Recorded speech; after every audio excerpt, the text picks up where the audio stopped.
지방과 3세의 진찰에 원만하고 밝은 조사이신 법계의 공덕 대비운과 비로자나의 대지혜와 머무심이 깊고 깊은 진법성과 흐르는 바 원만한 수다라와 낱낱 진찰의 부처님 회상 중의 보현, 문수 모든 대사들께 목숨 바쳐 귀하옵니다. 저가 지금 한터럭의 지혜로 가없는 법계의 공을 헤아리고자 합니다.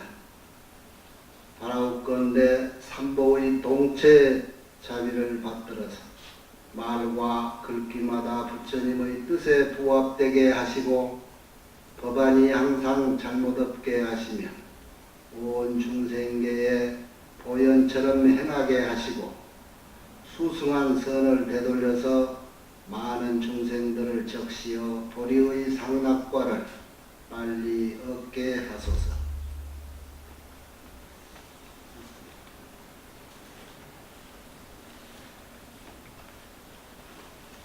십지 법문에 환희지, 이구지 여기를 얘기를 했죠. 세 번째 발광지라고 부르는데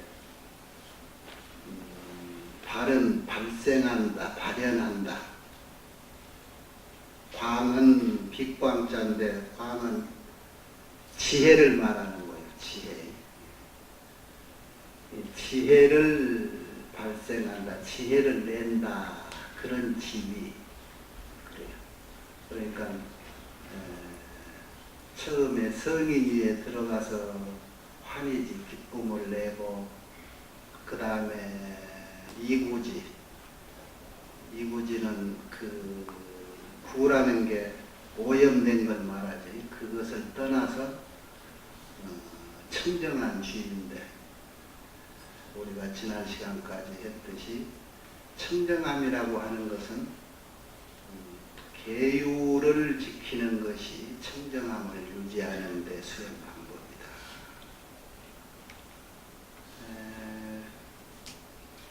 사람이 깨끗하다, 맑다, 청정하다 하는 것은 굉장히 원칙을 중시하는 사람들이에요. 성격적으로. 그러죠? 그냥 뭐 여기저기 오염돼서 생활이 난하다든가 이런 것은 나중에 큰일 할 때 꼭 장애가 오고 자기 목적한 큰 일을 성취하는데 아주 발목을 잡혀서 제대로 일을 해내지 못합니다. 그래서 어떤 큰 뜻을 품고 큰 일을 할 사람들은 옛날 어른들이 늘 그러잖아요. 어려서부터 항상 자기 주변을 청정히 해라. 그게 이제 큰일 할 수 있는 사람들의 그릇이에요. 그런 댐댐이로 성장을 해야 일을 해낼 수가 있어, 장애가. 요즘에 사회에서도 그런 걸 많이 보지요. 요즘 아마 요즘 직면한 일들이 그럴 거예요. 무슨 큰 포부를 가진 능력자들이 그쪽 면으로서는 굉장히 능력이 있고 그래 보이는 사람들이 별거 아닌 것 같이 생각했던 그런 것들이 불거져서 자기 일을 그냥 좌절시키는 요즘 시대가 옛말이나 지금이나 숨겨놓은 비밀은 없는 건데 그 비밀이 죽을 때까지 덮어지느냐 중간에 발각되느냐 차인가. 아예 안 하면 될 텐데. 그래서 이 공부라는 게 다른 게 아니에요. 목적을 지향해 가는 과정이 공부잖아요. 그걸 수행이라고 우리는 그런 거고. 그렇게 해 나가는 사람을 보살이라고 우리는 그런 거고. 그러니까 보살의 수행하는 과정을 지금 얘기하는 거고. 이 십지에서도 마지막 부처님 되는 것이 최고의 꼭지점 목적이니까 거기에 완전의 무여열반에 이르기 전까지는 그 과정이 숱하게 아직도 남아있어요. 이 성인이라고 해도 성인의 덕인가는 자리다 하지 완전한 부처님은 아니라는 말이에요. 지금 여기 초지, 이지, 삼지도. 그래서 이 세 번째 이제 오늘은 발광지. 지혜라는 것은 어떤 지혜겠어? 항상 수행해 가면서도 요즘 우리가 쉽게 하는 말로 이거예요. 아이고, 새로운 것을 깨달았을 때, 새로운 것을 느꼈을 때, 죽을 때까지 우리는 배워야 돼 하는 말 하잖아요. 그러는 거예요. 공부라는 게 죽을 때까지가 뭐야? 무여열반. 그러니까 끝까지 지향한 바가 달성될 때까지는 끝없이 배워야 된다. 이제 이집 법문을 마치니까 거기에 있는 모든 이 법문을 금강장 보살에게 청했던 대중들이 이제 다시 그 법문을 듣고 그 감탄을 하는 구절이 이제 마무리를 하고, 그 마무리를 이런 식으로 해요. 거기에 있는 모든 불자들이 이 지위의 제2지지 이 지위의 행을 이라고 듣고 그 법문을 듣고, 야, 보살 경계라는 게 참 난사이다, 생각하기 어려운 경지구나, 이렇게 감탄을 하죠. 그 어렵다는 데를 이렇게 수행하는 거 보니까 보통이 아니구나. 그래서 공경하는 마음이 나오고, 그 공경하는 마음이 참 어찌할 수가 없이 저절로 나오는 거예요. 그래서 마음에 한편으로는 한이롭고 기쁘다는 거예요. 그래서 모두가 산화공정이 동양이라 허공에다가 꽃을 뿌리고 그 공경을 표해. 우리 청중이 그런 능력이 있어. 법문 잘 듣고 가슴에 깨달음이 있고 하면은 그냥 자기도 모르게 얼굴이 환해지면서 박수도 쳐지고 우리는 그러잖아요.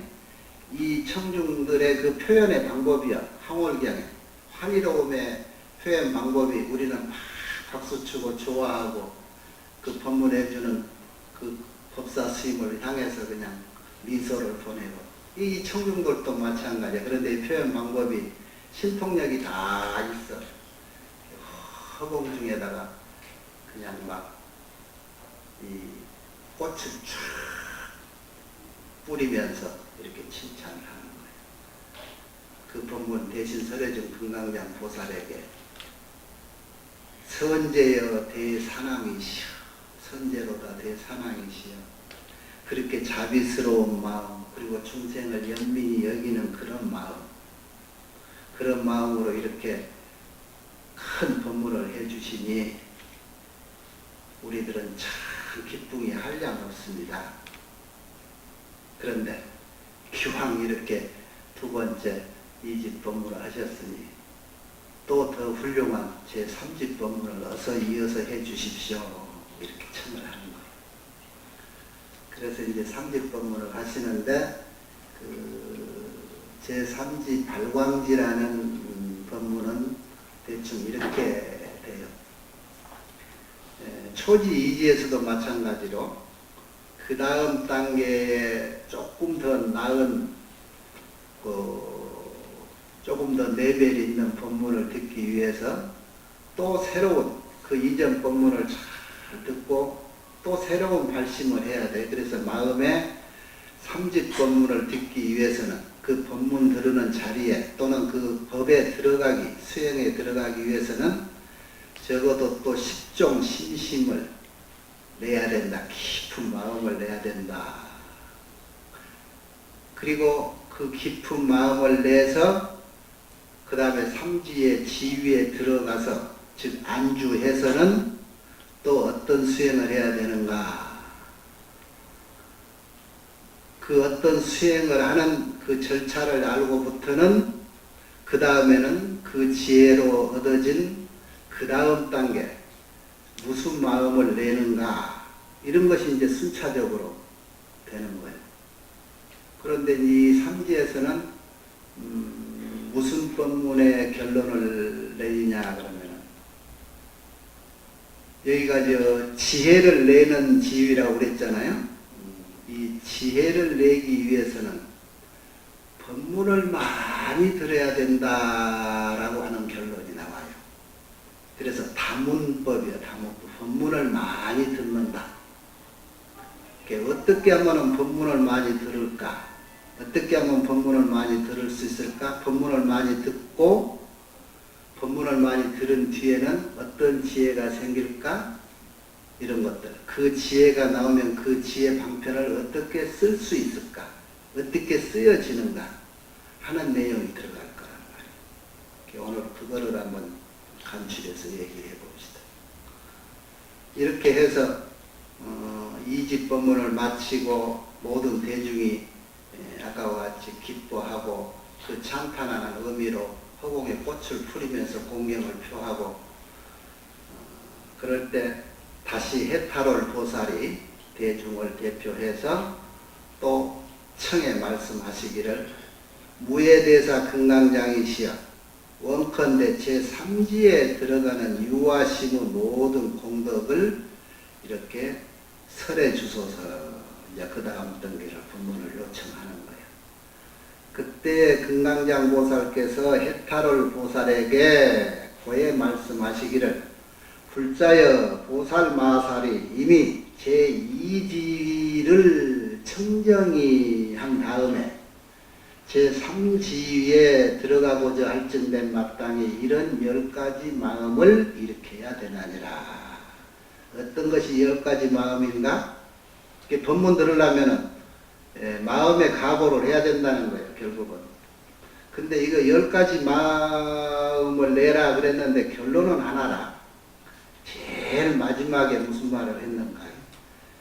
첫째가 소위 청정심이요. 마음이 청정해야 된다. 두 번째가 안주심, 편안하니 마음이 머물러져야 된다. 염사심, 싫은 것을 냉정히 가감히 버릴 줄 아는 마음. 이탐심, 탐욕을 버리는 마음. 불태심, 물러나지 않는 마음. 경고심, 신심이 굳건히 갖춰지는 마음. 명성심이라 이게 왕성한 마음. 용맹심, 그 이름 그대로 용맹한 마음. 법문 들으려면 이런 결단력이 있고 용맹함이 있어야 돼요.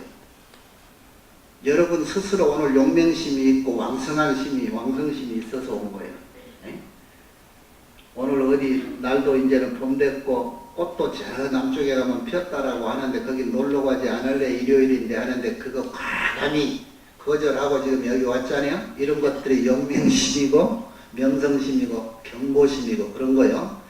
이런 자세가 있어야 공부가 된다 이런 얘기예요. 그 다음에 마지막에 또 광심, 넓은 마음. 그 다음에 뭘까? 대심, 큰데. 결국은 이 광대심이 있어야 돼. 모든 경전에 부처님이 얘기했죠.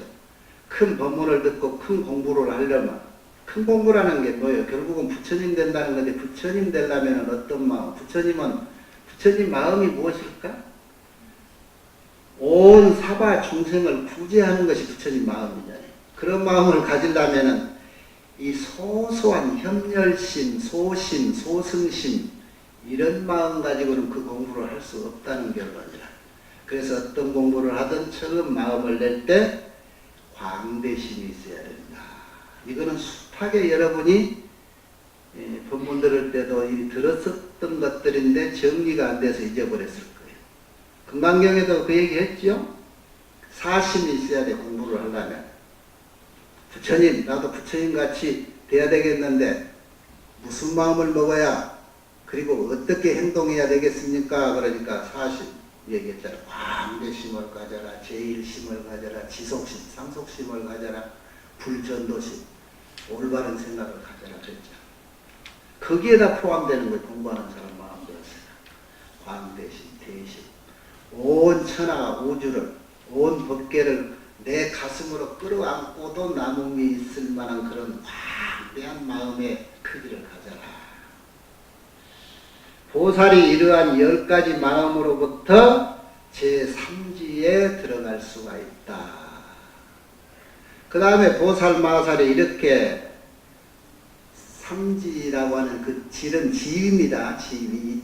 그 지위에 들어가 맞춰서는 들어간 뒤에는 그 3지에 머문다는 얘기요. 부처님 세계에 머물듯이. 머물러서는 그 다음에는 어떻게 해야 될까? 관일체 유의법하야 여실상이라. 일체 유의법을 관찰한다. 관이라는 거. 관한다 소리는 볼관자인데 한문으로. 본다 소리는 마음으로 보는 것도 볼관자였어요. 거의. 눈으로 보는 걸 견 그러고 마음 마음으로 보는 걸 관 그래. 그런데 이제 이 선방에서 옛날 조사 스님들이 이 관자하고 각자, 깨달을 각자를 얘기를 많이 해놓는데 각관이라고 해가지고 깨달을 각자는 여기도 이제 뒤에 나옵니다만 거친 생각이요. 그런 게 추사지 각이라 그랬는데 거친 생각을 거칠은 생각을 사유를 각이라고 그러고 세사지 관이라 그래. 섬세한 생각을 관이라고 그럽니다. 그런데 이것이 초신자에게는 필요한데 어느 정도 공부가 돼서 삼매에 들어가는 데는 오히려 각관이 위방이라 정에 방해가 된다 그랬어요. 이런 얘기는 알아듣지요? 이런 걸 글로 표현하면 알아듣기가 쉽지 않은데 내가 얘기해주면 쉽게 알아들을 거예요. 섬세한 사유와 거칠은 생각, 거칠은 생각을 거쳐서 미세한 사유가 결국은 사물의 관찰이야. 지혜라는 건 사물의 관찰인데 섬세하게 관찰할 줄도 아는 것이 필요해요. 그런데 그 다음 단계 올라갈 때는 오히려 이 각관이 장애가 된다는 거예요. 생각이. 그래서 참선에서 선정을 닦아가는 삼매에 도달해 가는 입장에서는 각관이 방해가 되는 거예요. 늘 얘기하지만 이 화엄경에 나와서 말하는 부처님 법문은 굉장히 차등 있게 받아들여야 된다 그랬지. 소승한테 하는 얘기, 이상승한테 하는 얘기, 범부한테 하는 얘기, 대승보살에게 하는 얘기가 숨어있단 말이에요. 그래서 얘기를 이렇게 설명을 안 해주면 글로는 어려움이 있어요. 일체유의법이라는 게 뭐죠? 유의무의 그러죠? 억지라는 거예요. 유의라는 거. 억지로 하는 것, 작용하는 것. 이 세상 사바세계법은 유의법이라. 유의법의 대명사가 뭘까? 삼법이에요. 재해무상이라는 무상이라고 표현할 수가 있어요. 유의법은. 무상은 뭐예요? 없을 못자 떳떳상상. 항상 떼지 못하다. 진실하지가 않다. 변화하다. 항상 고정된 것이 없어. 그래서 이것을 처음에는 지난 시간에 상락아정이 부처님의 사덕이라고 하듯이 상락아정을 기준으로 보면 돼. 범부는 상락아정에 빠져 있고 그것을 떨치기 위해서 이 무상법을 관찰하는 거예요. 그러니까 여기에서 관일체유의법, 율체유의법이 무상하다라고 깨달을 수 있는 경지는 벌써 범부지위를 벗어나는 거예요. 그이들이 이승, 삼승이라 해요.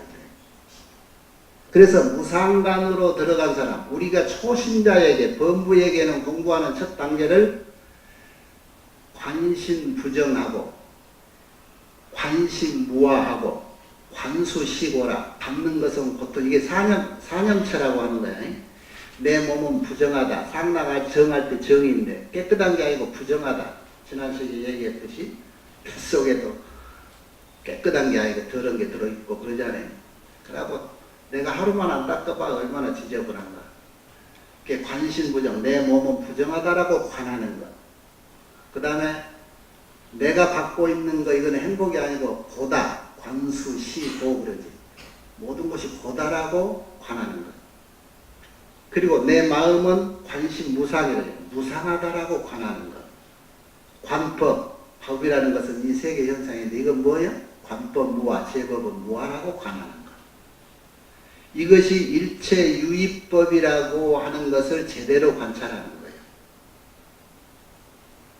이게 경문에 볼까요? 일체유의법을 관하는데 여실상, 진실과 참과 같은 그 세상 유의법의 참다운 모습은 어떤 거냐 이거예요. 이거는 유의법의 실상이지 무의법의 실상이 아니란 말이에요. 그런 건데 이제 소위 말하자면 이런 것들이야. 무상한 것, 지금 얘기했듯이 부정, 불안은 안온하지 않는 것, 폐괴, 막 세상은 부서지고 영원하지 않고, 불구주, 오래 머무르지 않고, 찰나 생면, 항상 항상 하지를 않고 순간순간에 생했다 멸했다. 찰나의 900생멸이라고 그러잖아요. 눈 한 번 깜빡할 때 숱한 사람이 죽어가고 숱한 생명이 살아가고 하는 거예요. 이런 것들이 이 유의법의 실상이라 이렇게 관하는 거예요.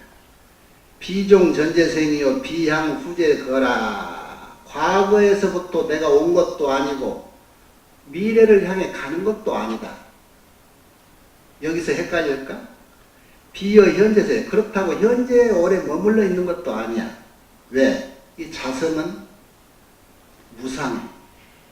그러니까 우리가 과거에서 왔다, 미래를 향해 간다, 현재에 머문다, 이건 전부 허상이야. 이게 유의야, 유의. 진실이 아니라. 또 이렇게 관찰을 해. 이 법이라는 건 뭐냐? 무상법이죠. 유의법이니까. 이 무상한 유의법이 구원하지를 못한다. 무구요 무의라. 의지할 것이 없다. 이 유의법은 진실법이 아니기 때문에 누가 구원해 줄 수도 없고, 그렇다 해서 내가 구원받을 의지할 자가 없어. 여우여 여비라. 근심과 항상 같이 하고 슬픔과 같이 해. 우리 유의법 세계, 이 사바세계 고뇌동주라. 고통과 번뇌야 항상 같이 해. 우리 지금 실상이에요 이게. 애증 속에라. 애와 증, 사랑과 미움에 얽혀 있어.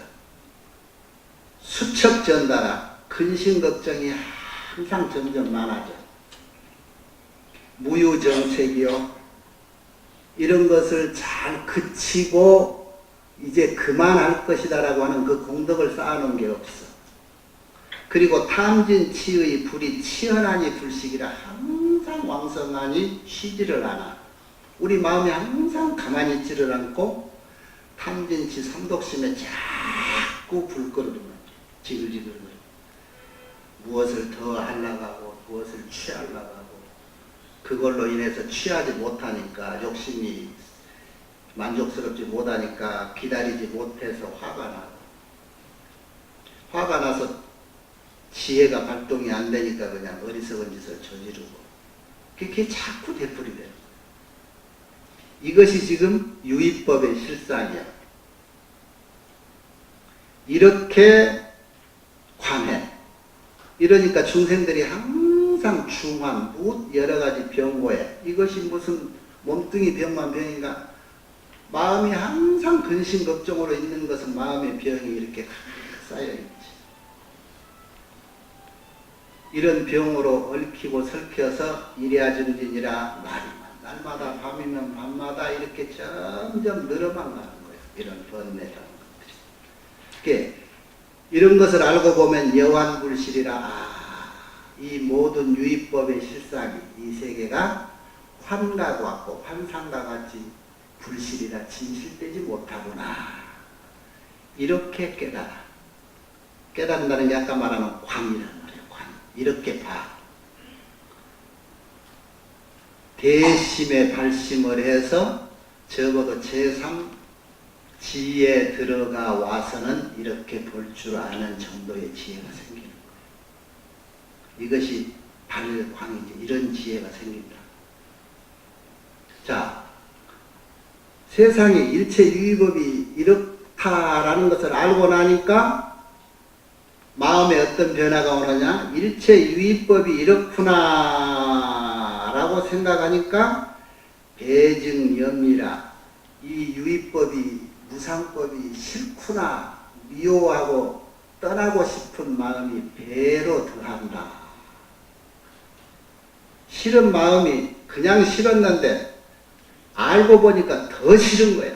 그지? 그래서 떠나고 싶어. 그래서 배증염이라고 해. 싫어할 염자, 떠날 염자. 그러니 싫다고만 하면 어떻게, 내가 피난처가 없잖아. 그 피난처를 찾게 된단 말이야. 그 피난처가 어딜까? 치불지혜. 부처님 지혜 속에 가고 싶어. 불지혜로 나아간다.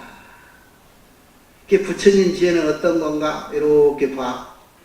부처님 지혜는 불가사의하고 무등, 견줄 것이 없고 무량하고 끝이 없고 난듯. 부처님 지혜는 얻기도 어렵고 이것이 순수 청정해서 섞이지도 않고 번뇌롭지도 않고 근심 걱정도 없고 거기는 지무예성이라 저 열반이라고 하는 극점이 있어. 무예성, 두려움이 없는 성에 도달한 것 같이 두려움이 없어. 부처님 지혜에 들어가는. 거기에 들어가면 문헌할 일도 없고 궁극적으로 부처님 지혜라는 것이 뭐냐? 일체 무량하니 고통받는 중생들을 구제하겠다라고 하는 능력이 있다는 것을 알아. 이렇게 부처님 지혜에 가면 이럴 것이다 라고 하는 아는 지혜가 생겼단 말이야. 자, 이렇게 알고 보면은 결국은 뭐예요? 아, 부처님 열애의 지혜는 이렇게 무량한 이익이 있는 거구나. 또 반대로 일체 유의법이라고 하는 이 세계는 정말로 무량한 과함, 허물과 근심, 걱정이 있는 거구나. 이렇게 지혜로 보고 나서는 어떤 생각이 날까? 아까 같이 이 유의법이 이렇구나 하는 것은 염리하는 것이 배로 증가하듯 실현하고 부처님 지혜는 이렇구나 하는 것을 부처님 지혜에 나아가고 싶은 생각이 났잖아요. 이런 생각이 들어갈 때 부처님 지혜를 깨닫지 못한 중생들은 참 안 됐구나 하는 애민심이 그 다음에는 생긴다. 그럴 수밖에, 그죠? 그런데 모르는 사람은 몰라. 그냥 지금 사는 것이 그냥 좋고 그냥 행복하고 여러분 일상은 그런 게 아닌 게 병이 되는 거예요. 그냥 나무 사정 모르면은 그냥 재밌고 좋고 친구니까 막 농담도 막 하고 그러는데 어느 날 갑자기 차 한 잔 먹으면서 그 속사정 얘기를 들으니까 가가 안쓰러 죽겠어. 더 이상 농담도 못 하겠어. 가 사정을 하는 거 보지. 지금 여러분 주변에, 우리 주변에 다 그러잖아요? 이게 우리가 세계가, 이 사바세계랑 다 똑같은 이런 입장이에요. 나도 너 보고 겉으로 즐겁고 너 만나냐면 다 잊어버리려고 웃고 떠들고 장난치고 그러지 나도 속은 썩고 없다. 다 그런 거예요. 그래서 이 세상이라는 게 이런구나 이렇구나 하는 것을 알고 난 뒤에 지혜가 있는 사람이 생길 수 있는 그 자동적인 다음 단계는 뭐냐? 이런 사람 참 불쌍하구나 하는 불쌍하다는 생각이 드는 거예요. 왜 불쌍할까? 왜? 구체적으로 이제 나와. 결론은 하나라. 이것도 이제 이 화엄경의 특색이 자꾸 만수열이라는 것을 말해. 마음도 10가지 마음을 내야 되고 애민심도 10가지 애민심이 나죠. 근데 그 10가지 애민심의 총 타이틀은 뭐냐? 어떤 것들이 10가지 애민심이 되느냐? 소위 말하자면 모든 중생들의 고독무의. 고독 알지요? 애로울 꽃자, 애로울 독자. 무의, 의지할 데가 없는 것. 이것이 우리 중생들의 총체적인 애민심을 자아내게 하는 원인입니다. 고독무의라. 모든 중생들이 고독해서 무의하다는 것을 보고 애민심을 낸다. 그 다음에는 중생들의 빈궁하고 곤핍하고 가난하고 힘들고 하는 것들을 보고 애민심을 낸다. 중생들이 삼독에 빠져 있어서 그 치화가 끊임없이 일어나는 것을 보고 애민심을 낸다. 중생이 번뇌라는 그런 모든 내옥에 갇혀서 그 감옥에 갇혀 있는 것 같아. 그리고 지 맘대로 하지도 못하는 것, 이런 걸 보고 애민심을 낸다. 중생이 번뇌에 갇혀서 복장 덮여가지고 장애롭게 하는 것, 이런 것들 보고 애민심을 낸다. 여기에서 10가지는 채워놨는데 결국은 뭐냐? 아까 말하는 고독무의를 보고 애민심을 내게 돼 있어. 왜 이 모든 것이 고독무의에 해당이 되느냐 보세요. 고독이라고 하는 말은 애롭다고 하는 얘기인데 애로우니까 남을 의지하고 싶지요. 그런데 우리가 살 때 애로워서 의지할래야 의지할 데가 없어. 왜? 나는 고아다. 고독할 때 고자는 고아할 때 이 고자를 써요. 그래서 이 한문도 어려서 부모 없을 고 그래. 이 고를 어려서는 부모가 있어야 의지하잖아요. 그런데 어려서 부모 없는 것을 고라고 부르고, 그래서 어린 애를, 부모 없는 애를 고아라고 그러잖아요. 그리고 독이라는 건 뭐예요? 그것도 애로울 독자예요. 늙어서 자식 없는 게 독이라. 가족 없는 게 독고 너인 요즘 그래요. 혼자 있는 거. 그래서 고독하다 그러면은 쓸쓸하지. 고독해서 의지할 곳이 없어. 늙어서는 자식 의지해야 되는데 자식이 없으니까 독하고, 어려서는 부모를 의존해야 돼. 그 전에 의존할 부모가 없으니 고독하고. 이거예요, 총체. 자, 왜 이것이 총체적이냐? 공부하는 사람은 뭐가 고독일까? 스승이 없어. 그게 고독이잖아. 그래서 내가 정말 최고로 모실 수 있는 저 부처님이라는 큰 스승이 가신 지가 너무 오래돼서 만나 뵐 수가 없어서 애로워, 쓸쓸하고. 그래서 나는 고해. 그 다음에 그 지금 말하는 반대는 뭘까? 독은. 수행자의 고는 스승이 없어서 그러는 독은 뭐가 해당이 될 것 같아? 응? 내 밑에 제자나 후배나 아니면 여러분 같은 모든 중생들, 이런 이들을 나와 같이 않게 제도할 수 있는 방편이 없어서 고독한 거예요. 방편이라는 게 뭐예요? 제도할 수 있는 능력. 그러니까 상구 보리하고 하와 중생인데, 상구 보리를 구하는데 보리 구하려면 의지할 스승이 없어서 고독하고, 하와 중생 하려니까 중생 교화할 수 있는 능력이 없어서, 방편이 없어서 고독한 거예요. 그러니까 공부를 해야 된단 말이에요.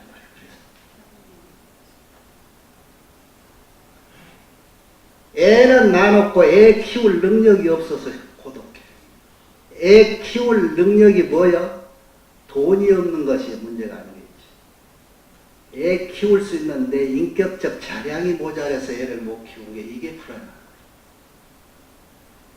돈도 마찬가지야. 또 여기도 궁핍이라고 나왔잖아. 돈도, 여기는 돈도 해당해. 재물 있는 사람들이 재물을 끝없이 구해야 되는데 그것이 마음대로 구해지나 그러지 못해가지고 고독한 거예요. 돈 버는 욕심 있는 사람은 돈 못 벌어서 고독하고. 맞지요? 예. 돈 버는 사람은 돈 쓸 줄 몰라. 그러니까 돈 벌어놓고 돈 못 써서 죽을 때 편하게 못 죽어. 이게 또 고독이야. 내가 늘 얘기하지만 벌 줄만 알지 쓸 줄을 안 배워가지고 죽을 때 쓸 줄을 못하고 죽으니까 그 돈이 화근이 돼가지고 자기 직계 가족들까지 산산이 뿔뿔이 흩어지게 만들고 싸움하게 만들고 하잖아요. 이게 진리예요. 이게. 이렇게 관찰하는 거예요. 이 부처님 말인데 이게 한마디라도 틀린 말 없잖아요. 네. 또 명예를 추구하는데, 권력을 추구하는데 마음대로 안 돼. 자기보다 자꾸 높은 자리에 올라가고 싶은 거예요.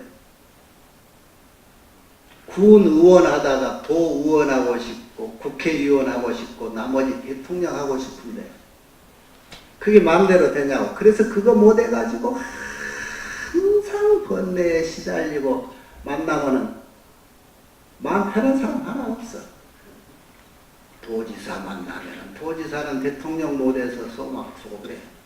국회의원 만나도 마찬가지, 장관 만나도 마찬가지. 자기 자리에 만족하는 사람이 없어. 그래서 여기를 옛날 성인들이 여기도 나와서 계속 뭐라고 하느냐. 부자는, 여러분이 늘 아주 귀가 아프게 들었던 거예요. 부자라는 것은 지족자가, 만족을 아는 자가 부자지 재물이 있다 없다 하고는 상관없다 그랬어요. 가난한 자는 아무리 재산이 많아도 만족할 줄 모르고 끝없이 더 추구하기 때문에 만족할 줄 모르는 자가 가난한 자라 그랬어. 우리가 어려서부터 듣고 배운 건데 현실로는 여러분이 그렇게 살지를 않아.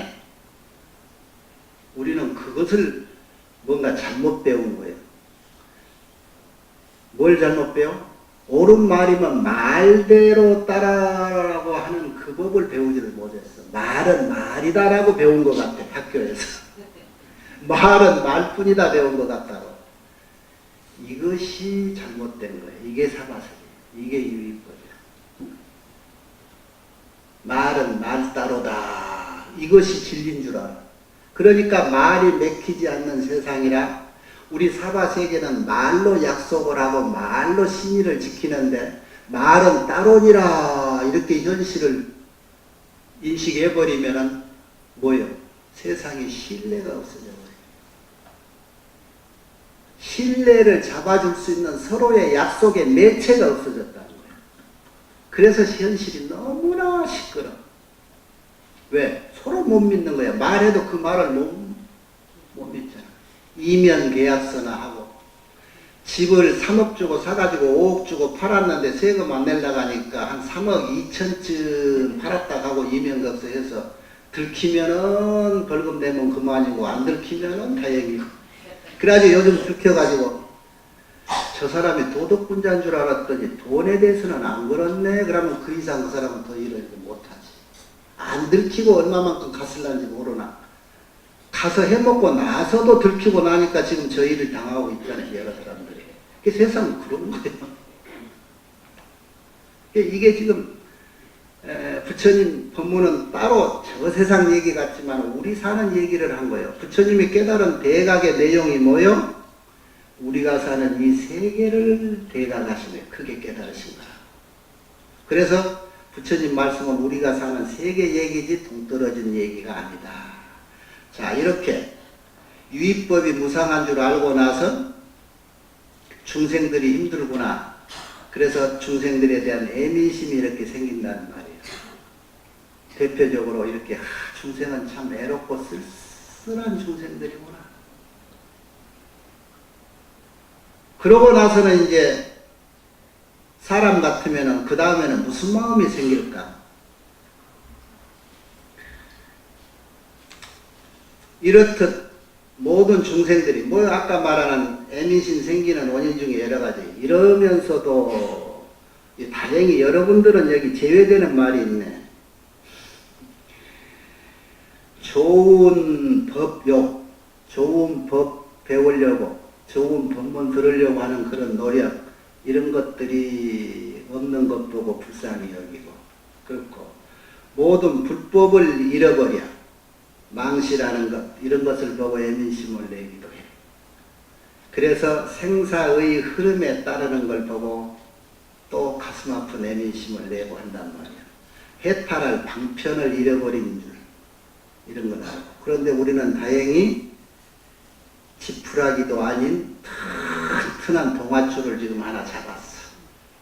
우리는 부처님이라는 의지할 백이 있고 가신지 세상 사람이 말하는 3000년 전이라 해도 내 마음속에는 어제도 아니고 오늘 현재 여기 계신다 하는 그 동아줄을 우리는 잡고 있잖아요. 여기 애민심에 해당이 안 되는 사람들이 오늘 여기 오신 분들, 오늘 안 온 사람들은 아직 좀 잘 모르겠어. 이렇게 해서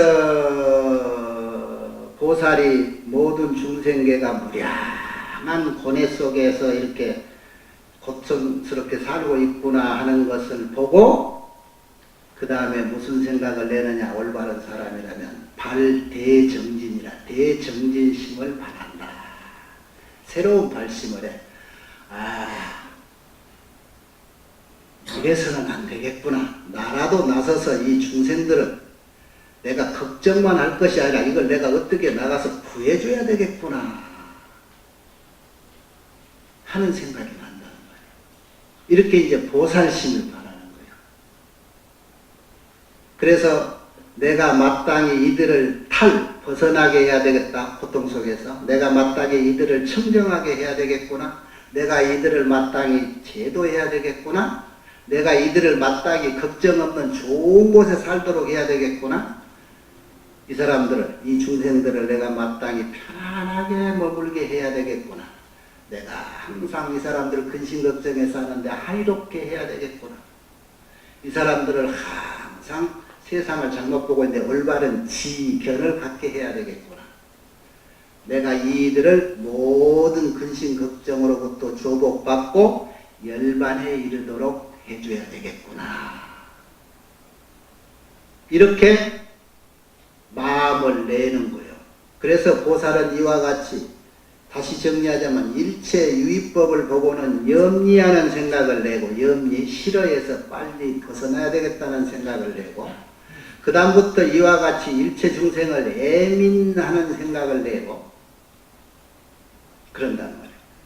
그 다음에 이와 같은 중생들을 내가 공부를 열심히 해서 제도해야 되겠구나 하는 생각을 내요.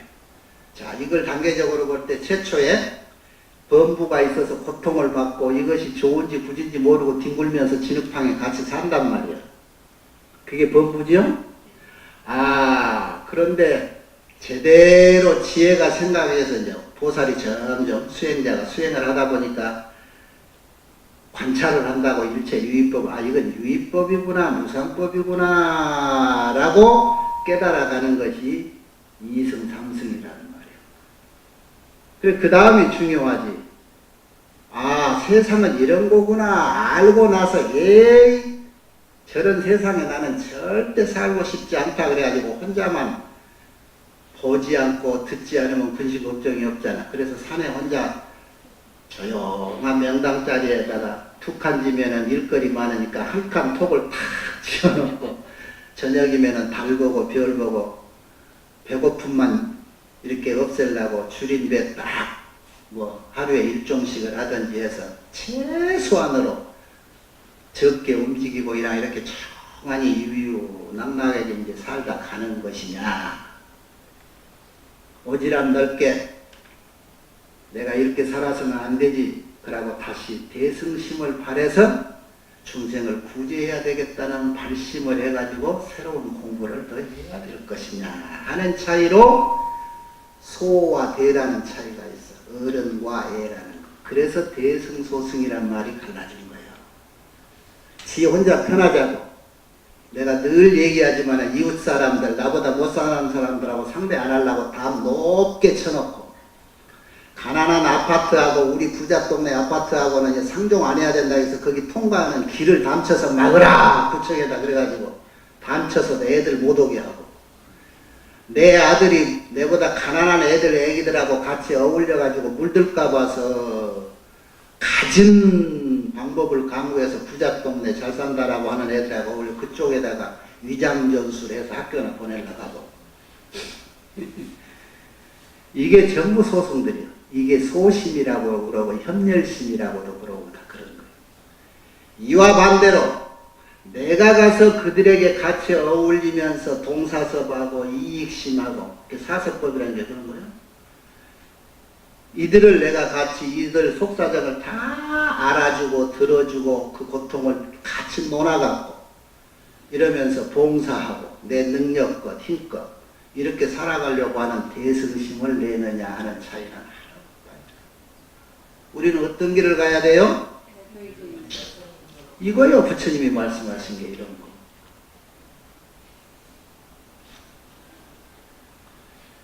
자, 그래서 우리는 내가 모자란 것을 우로 의지해. 나는 그래서 고독하지 않아. 고아가 아닌 거예요. 의지할 법이 있어. 부처님 법. 그래서 열의 지혜를 의지해서 목적을 달성하는데 그 목적이 뭐예요? 구도 중생이라는 말이에요. 중생을 구도해야 되겠다. 이런 생각을 가지고 사유를 하는데 이런 생각을 하는 거야. 내가 이 모든 중생들이 번뇌의 고통 속에 빠져 있는 것을 이렇게 봤어. 자, 이들을 구제해야 되겠는데 이하방편으로 인응발제라 무슨 방편을 써서 이들을 구제해야 될까? 그래서 이들을 정말로 모든 고통에서 완전히 벗어나는 저 무여열반에다가 내가 안착을 시켜줄 수 있을까? 그러려면 내가 무슨 방편을 써야 될까? 이런 생각을 하게 돼. 어떤 사람이 여러분 같은 대승심을 바란 보살이. 그러죠? 또 이런 생각을 해요. 중생들을 제도하고자 하는 생각을이라고 냈을 때는 이 모든 중생을 제도하려고 하는 것은 내가 배우고 내가 익힌 바로 판단할 때 이것은 부처님의 능력이라야 가능하겠구나. 그러지요? 거기까지면은 더할 나위가 없지요. 그래서 부처님은 십신 능력이 생겨. 십신은 변화심인데 변화심 온갖 필요에 따라서 무슨 필요? 중생을 구제하는 데 필요에 따른 응화신을 자유자재로 납풀 수 있는 것이 십신 능력이에요. 그래서 그런 능력을 갖출 때 부처님이 되고 부처님이 되면은 그때 그 능력이 다 갖춰지는 거예요. 그래서 최후인 부처님의 지혜를 내가 얻으면 되겠구나. 그 부처님의 지혜가 뭔 줄 알아요? 무장의 해탈지라고 그래. 장애가 없는 해탈지혜. 그게 부처님 지혜예요, 이게. 이게 지금 십지법문이 53 전이법으로 해서 80 해가지고 부처님 될 때까지 이 순서를 얘기해 놓은 게 있지요. 그 부처님은 저기 십지 이후에 등당 묘각이요. 묘각의 위치까지 가야 되는 것인데 그 묘각의 지혜를 무장의 해탈 지혜다. 자, 그런데 내가 당장 부처님 지혜를 얻을 수가 없어? 그러려면 부처님 지혜를 얻을 수 있는 그 이전 단계가 있을 거 아니에요. 그 이전 단계를 이제 대충 자세히 하셔서 중간중간 하나씩 얘기하자면은 일체법이 여실하구나 라고 하는 것을 아는 지혜, 일체법 여실각이라고 하는 지혜가 있어. 무장의 해탈 지혜를 얻기 위해서는 일체법이 여실하다라고 하는 여실각 지혜를 분리 떠나서는 안 되겠구나라고 사유를 해요. 그게 어느 정도 지혜일까? 일체법이 여실각이다라고 하는 것을 아는 지혜, 그거는 제8지 부동지쯤 된다.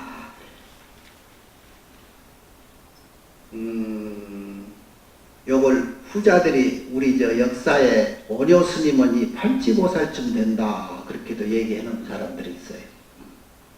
우리가 지금 느낌이 안 오니까 내가 얘기해 주는 거예요. 팔지보살이면 어느 정도 지혜자일까? 오뇨 스님을 팔지보살이다라고 얘기한 분들도 있습니다. 그 다음에 이런 지위를 갈 때까지 또 그 이전이 있을 거 아니야. 우리가 육바라밀이라고 다퉈도 선정 다음에 지혜가 있듯이 이런 지혜를 만들려면 그 다음에 선정력이 필요해. 그래서 제4, 제3지, 우리가 지금 30번문에 하고 있죠. 여기는 선정과 지혜를 발할 수 있는, 발광지 그 자체가 지혜를 발한다는 대목이거든. 그런데 이런 지혜가 나오려면 선정력, 삼매, 치밀경성이라 그래가지고 마음과 경계가 하나 되는 그런 경지를 얻어야 이런 지혜가 나오는 거예요. 그래서 이렇게 선정과 지혜를 발휘하기 위해서는 세상을 관찰하는 그런 지혜가 결국은 분리, 성교, 다문이라고 하는 데까지 내려와. 이런 공부를 하기 위해서는 성교 다문이라 그런 것은 뭐냐 하면은 좋은, 공교로운, 정말로 완벽한 방편의 다문, 많은 법문 듣는 것. 이것이 바탕이 돼요. 그것은 뭐냐면 공부요. 여러분이 생면부지로 부처님 지혜를 알아들을 수가 없잖아요. 그것을 이제 거꾸로 거슬러 가서 부처님 지혜를 닦으려면 그 다음에 이런 걸 닦고 이런 걸 닦고 이런 걸 닦아야 된다. 그래서 초지까지 내려오면은 처음에는 신심이 있어야 되고 그 신심이 견고해야 되고 뭐 그렇게 다시 거슬러 올라갈 거 아니야? 그렇듯이 최소한의 이런 지혜를 얻으려면 훌륭한 본문을, 진리를 말하는 부처님 말씀을 많이 들어야 된다라고 하는 데까지 내려가는 거예요. 그러니까 오늘 지금 이 30법문이 거기까지 간 거야. 그래서 이 부처님 법문 자주 듣는 걸 떠나서는 더 이상 부처님 공부할 수가 없어. 그래서 첫째 부처님 법문을 많이 들어라. 이렇게 관찰해서 맞춰. 이런 생각을 맞춰. 아, 결론은 법문을 많이 들어야 되겠구나. 그것도 좋은 법문이라 그랬어요. 성교단문이라 그러는데 좋은 법문, 완벽한. 어디서 여기서 법문치고 사기꾼 법문은 없겠지. 뭐 하면 뭐 어쩐다네. 역대 우리 조상 중에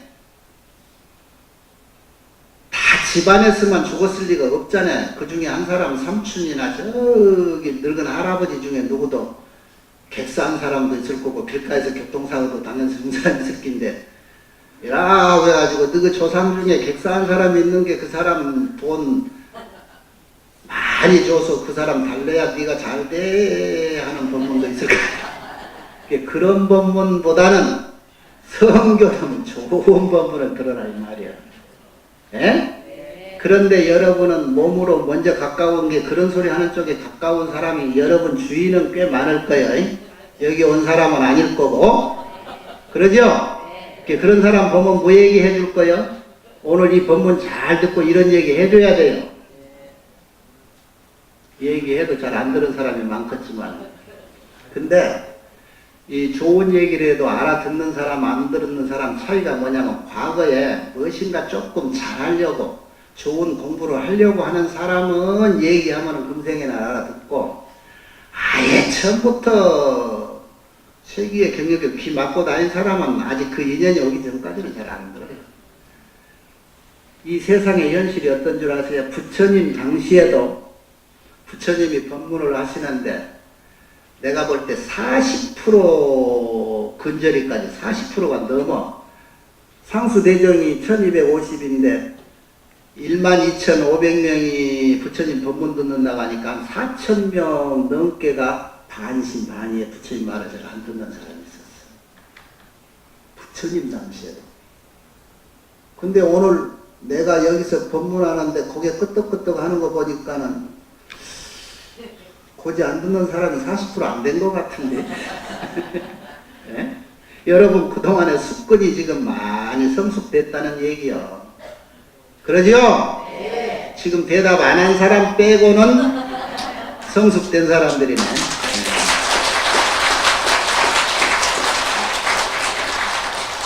이렇게 관찰에 마치고는 이제는 정법을 더 열심히 부지런히 공부해야 되겠구나 하는 마음을 배로 갖는다. 그래서 일야의 유원 문법이라 날마다 밤마다 이제 좋은 법문 듣기를 원해. 응? 이제는 근본을 알았잖아요. 무엇이 시작인가? 내가 지금 당장 시작할 것이 무엇인가를 아는 거예요. 이렇게 그러니까 우리가 공부하는 차제를 전에도 가끔 내가 공부를 해야 되겠는데 무슨 공부를 해야 되는지 하고 자꾸 와서 차 한잔 먹으면 물어요. 그래서 이제 여러 가지 얘기하다 그 근기에 맞는 얘기로 옛날 조사스님들이 늘 얘기하듯이 해줘야 돼. 이게 상대를 근기를 알아야 돼. 잡념이 많은 사람은 그래서 수식관을 하게 하고 했던 것들이 다 그런 하나의 방편입니다. 그런데 그 아까 말했죠. 방편이 없다 소리는 지혜가 없는 거고 방편을 일러줄 수 있다는 것은 상대의 근기를 읽을 줄 아는 지혜가 있는 스승이라는 말이죠. 그런 스승한테 물으면은 여러분 좋은 방편이 나와. 내 현 이치를 이실직고를 하면 돼. 나는 지금 현재 이러는데 하면은 더 도움이 되겠지. 내 근기를 살피시는 어른이. 안 그래도 알겠지만. 그래서 그 방편을 일러주는 거예요. 그런 게 잡념이 많다. 망상을 제거해라. 망상, 어떤 것이 망상이고 어떤 것이 진상인지를 모르는데 망상을 어떻게 골라서 내가 제거를 할까. 그래서 이제 그런 것을 살펴서 많이 아는 스승들이 참 조목조목 이렇게 해줘야 되는 거예요. 하도 쓰는 가나법도, 하도 드는 가나법도 다 그런 공부의 일종이에요. 그래서 모든 것들이 새로운 길을 닦기 위해서는 제일 중요한 게 이제 나 같은 경우는 여러분에게 먼저 자기가 서 있는 너 자신이 지금 어디에 있는가라고 하는 것을 정확히 파악하면 주변이 보일 것이다. 그게 제일 중요해요. 내가 수치적으로도 아니면 내 인생의 역사로 내가 지금 50살 먹었으면 앞으로는 얼마나 살지 모르지만 과거 살아온 걸로 비견해서 내 아직 건강하니까 어느 정도는 이렇게 예견할 수도 있고, 내가 어떻게 살아왔으니까 오늘 내가 이 정도인가, 앞으로 이 정도로 살면 어쩔 것인가 하는 미래의 삶도 나올 것이고, 그래서 과거의 나 자신을 둘러보고 오늘의 나를 잘 살펴서 가장 정확한 오늘의 나를 내 스스로가 알 수 있다면 과거는 물론이요 미래를 내가 판단할 수가 있고 과거를 정리할 수가 있는 거예요. 그래서 그런 방편으로 기억을 더듬어서 내가 알게 모르게 저지른 것들이 있는가, 이것은 안 될 일이고 해서는 안 될 일을 내가 했구나 하는 판단도 쓸 거고, 그래서는 다시는 그런 일을 안 해야 될 것이고 앞으로 그것을 회복하기 위해서 좋은 공덕을 어떻게 하면 더 많이 쌓아야 될 것인가 하는 판단도 쓰고 그러는 거예요. 이렇게 관찰에 맞춰서 더욱더 공부해야 되겠구나 하는 마음을 낸다는 게 그런 거예요. 그래서 항상 이제 내 식으로 여러분한테 얘기하는 거예요. 어제까지 정리를 안 했으면 지금부터라도 한 살 때부터 기억날 때부터 오늘 내 자신이 있었던 어젯날까지 싹 한번 둘러보고 정리를 해보라. 얼른 기억이 안 나. 그런데 이부자리 펴놓고 자기 전에, 길게는 처음에 안 되겠지. 그렇게 자기 전에도 한번 내가 오늘까지 뭐 했는가 해서 어제 그제로 한 달 전, 1년 전으로 해서 기억날 때까지 더듬어 가고, 거기서 다시 거슬러서 올라오고 거슬러 내려갔다 왔다 이렇게 늘 해보란 말이에요. 그리고 오늘 내 하루 삶까지 다 정리를 해보면은 이것을 감추려서 내일의 내 삶을 설계를 하라는 말이에요. 그리고 내일 아침에 일어나서 이부자리 개기 전에 또 다 먼저 일어나서 정부업진원도 해서 연불도 중요하지만 머리로도 정부업진원을 해서 어제까지 내가 정리된 게 뭐였더라? 여러분 어제 정리했던 거 잠자고 나면 깜빡 잊어버려. 여기에 오개라고 나오는데 내 마음을 이렇게 청계천 복개공사에서 뚜껑 덮듯이 꽉 덮어서 생각의 자유를 꺾어버리는 것들이 많아요. 그 중에 탐심, 진심, 그 중에 또 뭐가 들어있니? 수심, 잠이 들어가. 잠. 세상의 오영락 중에 재색, 식, 수, 그러죠? 거기도 수가 들어가. 이 잠이라는 게요, 자고 나면, 그런 게 옛날 스님들은 오늘까지 하도 정리를 계속 하고 있는데 졸려서 깜빡 자버리면 도로함이 타불이 되니까 잠 안 자려고 허벅지에다가 그냥 송곳도 쑤시고 다 했던 거예요. 예? 그런데 그것이 이제 잠은 육신을 가지고 있으니까 좀 자긴 자야 되겠지. 이걸 유지하려면, 도를 닦으려면 몸뚱이가 있어야 되니까. 그래서 이런 것을 자꾸 겸해서 해. 졸리면 조금 자고 또 일어나서 정리하고. 이렇게 하듯이 어제 저녁까지 정리해 놓은 거 잊어버렸어, 아침에. 그럼 다시 또 이부자리 펴놓고 제일 먼저 생각을 해내. 그래서 이것을 여기서 일야정진이라고 그러잖아. 낮이나 밤이나 해서 늘 지속적으로 잊지 않고 해가면은 내가 장담컨대 한 달 지나면은 이 가닥이 질 거야. 2달, 석 달 지나면은 점차 내가 오늘의 내가 누구지 하는 게 점점 뚜렷해져. 자, 그러고 나서는 여러분 나한테 물을 이유가 없어. 내가 누군지 알았는데 그 다음에는 뭐예요? 내 갈 길은 뻔하지. 이제는 해결해야 될 것이 뭐고 내가 지향해야 될 것이 뭐구나, 정리해야 될 것이 뭔데 이것을 어떻게 하면 되겠구나 하는 지혜가 발동을 하지. 그런 삶이 시작되고부터는 삶에 보람이 있고 목적이 생겨. 그래서 여러분 얼굴에 생기가 있는 거예요.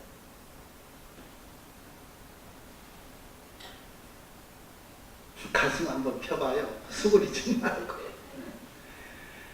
걱정스럽지. 그런 생각 한 번도 안 하고 저런 생각 나는 지금 내 귀에 안 들어와. 나는 지금 뭐보다도 지금 멋이 급해 하는 지금 생각으로 가슴을 쭈그리고 이러고 있는데 따지고 보면 그거 급할 거 그리 없어. 당장 못 참을 똥오줌 말고는 지금 급할 게 없다니까. 그래서 그렇게 이렇게 정리를 해보는 것들 이거예요. 관찰에 마치고는 부지런히 공부를 해야 되는 거예요. 내 방법을 하나 읽어준 거예요. 그 중에 하나. 이렇게 해서 나 자신을 정확히 분석해서 아는 것. 이런 것. 자, 이렇게 법문을 이제 많이 들어야 되겠구나 라고, 그리고 부지런히 공부해야 되겠다라고 이렇게 결정을 했단 말이에요. 이제 나머지는 이제 조금 법문 들을 때 얘기인데, 이제 여러분들이 옛날 어려서 도덕책에도 나온 얘기도 있고, 요즘 도덕책이 그런 거 없을 거예요.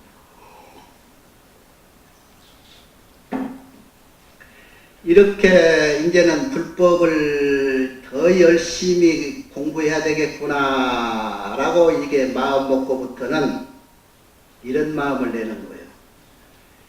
소유 진재를 계모입니다. 이게 자기가 가지고 있는 재물도 아까워할 줄 모르고, 또 어떤 물건이 있어도 그것이 무슨 얻기 어렵다, 그것이 무슨 얼마나 귀중하다, 이런 생각을 갖지 않아요.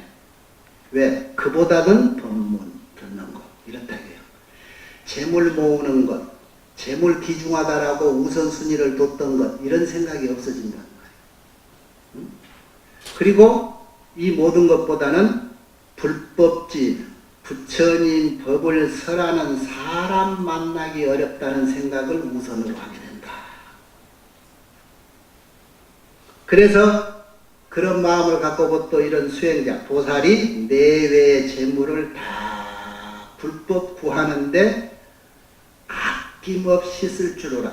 신능 사시라, 버릴 사자, 베풀 시. 그래가지고 이 부처님법 설하는 사람들을 제일 공경해.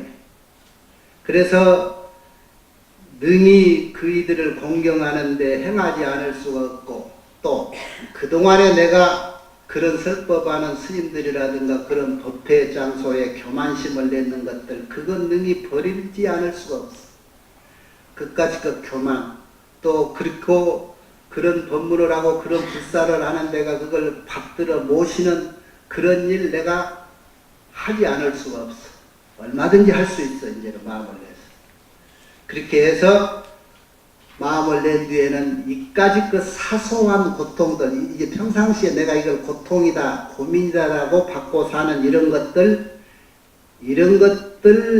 능히 받는 것, 그런 것쯤은 아무것도 아니라는 거예요.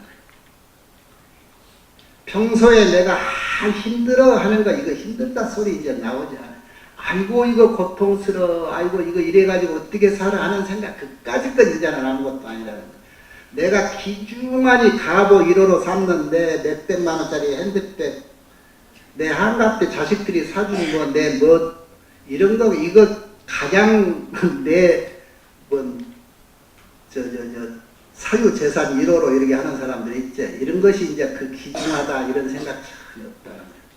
내가 저래 여기서 얘기했나, 어디 나 그 신기해서 가끔 얘기하는데, 어디 운전하다가 보니까 내 앞에 뭔 벤츠차 같은데 비싼 차에다가 뒤에다가 글씨를 하고 써놨어.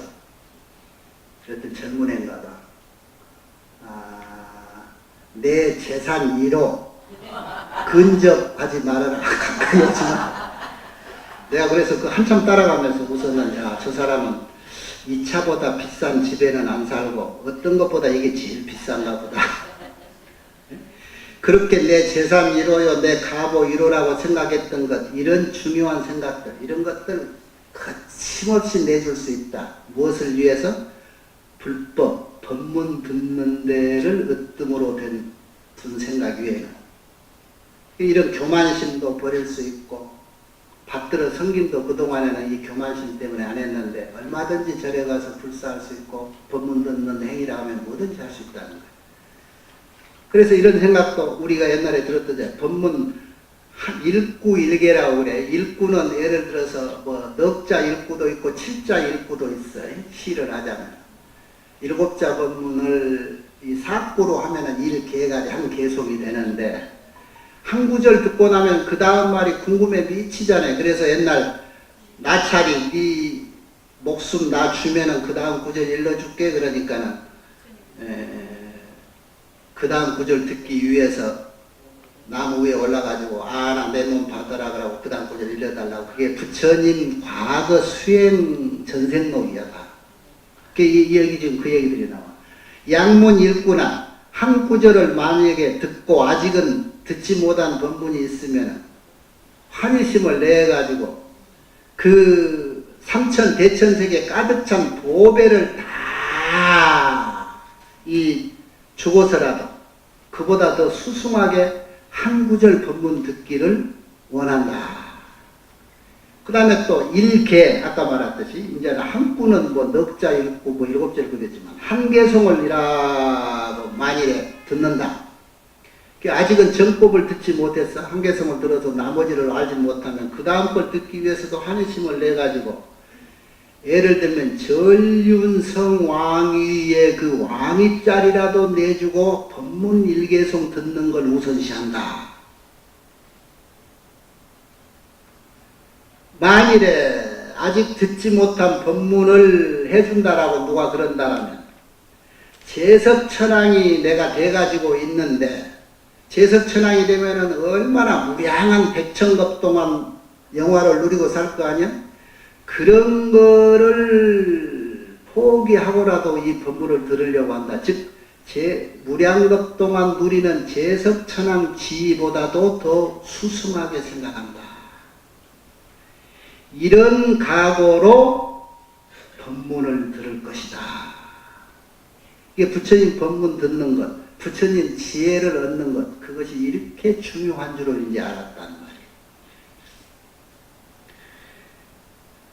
만일에 어떤 사람이 내가 일구를 한 구의 부처님 법문을 이라고 해줄 수 있는데 그 법문이 어떤 법문이냐? 능히 보살행을 청정히 할 수 있는 그런 묘한 정말 금쪽 같던 이 한 구절의 부처님 법문이라는 말이에요. 그 해줄게. 자네가 능히 이 불구덩이에 빠질 수 있어?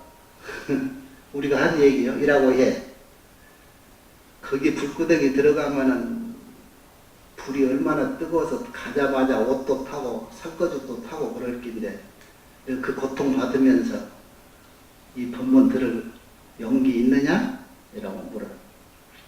그럴 때 어찌 하겠어? 솔직하게 대답해봐.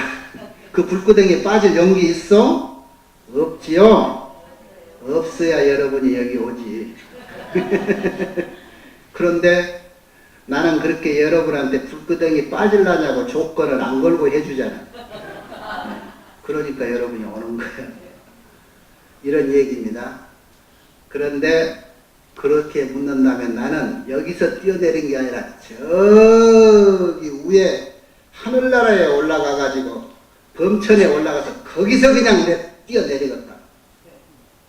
한 구절만 일러준다면 내가 이 보살행을 청정하게 할 수 있는 그 뛰어난 법문만 나한테 해준다면 해주겠다. 낙하산 타고 저기 올라가 거기서 나 뛰어내리겠다. 이렇게 마음을 낸다는 거. 가사 예를 들자면 삼천 대천 세계 큰 불구덩이 가득한 곳에라도 오히려 저 범천 가운데 올라가서 투신해가지고 스스로 거기에 뛰어내릴 수 있다. 하물며 이까지 쬐까란 불구덩이 그거 내가 못하겠는가? 이런 마음을 낸다는 거예요. 보살이 이와 같이 밝은 정진 부지런한 정진력을 발해서 불법을 구하자. 이와 같이 법문을 듣고 그 듣는 바대로 감찰 수행한다. 그런데 이 보살이 이렇게 법문을 듣고 마는 게 아니라 이런 생각을 해요. 여설수행이라 이런 생각을 보게 하죠. 여설수행. 여설수행이라 말씀과 같이 수행해. 말과 똑같이 수행하여야사 이에 불법을 진실로 얻을 수 있어. 비단 구원이 가청정이라. 단지 구원, 말로, 입으로 하는 말뿐으로 청정할 수는 없어요. 말만 해서는 안 되고 여설 수행이라 말한 그대로 수행을 겸해야 된다. 말뿐이 해서는 안 된다. 그렇게 말이 앞장서서 안 된다는 건 우리가 살아오면서 이제 알았죠. 뭐든지 말이 앞서서 또 말 듣는 대로 그렇게 수행도 안 하고 그냥 한다겠다가 안 되고 해준다 해도 겨우 그때는 내가 이만큼 하려고 했는데 사정이 그래서 그렇게 자꾸 개꼬리같이 되는 수가 쉬워. 그러니까 말은 앞서지 말되 닥쳐서 하되 가감하게 용단을 내려서 수행이라는 것은 결단력이 필요하다고 아빠가 그랬죠. 이게 지금 법문 순차가 이렇게 보면은 아까 말하듯이 범부한테 하는 얘기, 그 다음 단계를 아는 이승들에게 하는 얘기, 거기에서 멈추지 않고 중생을 애민심을 발해서 중생을 구제하겠다는 발심한 보살, 대승 보살의 얘기, 이게 전차적으로 나오지요. 그래 우리 모두는 지금 어디 이치에 있을까? 이것도 오늘 한번 자신을 살피는데 다시 한번 점검을 하는 자료로 삼고, 오늘 저녁에 이부자리 펴놓고 또 한번 이렇게 오늘까지 삶을 더 보태서 정리를 해서 내일의 삶을 좀 더 알차게 하는 그런 나날의 삶이 돼야 뭔가 보람이 있는 거예요.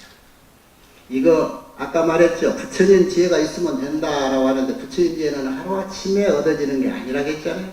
이렇게 불구덩이 작은 구덩이도 빠질 용기를 내서 진짜로 빠져보기도 하고 큰 불구덩이 겁내지 않는 그런 삶도 한번 살아보고, 응?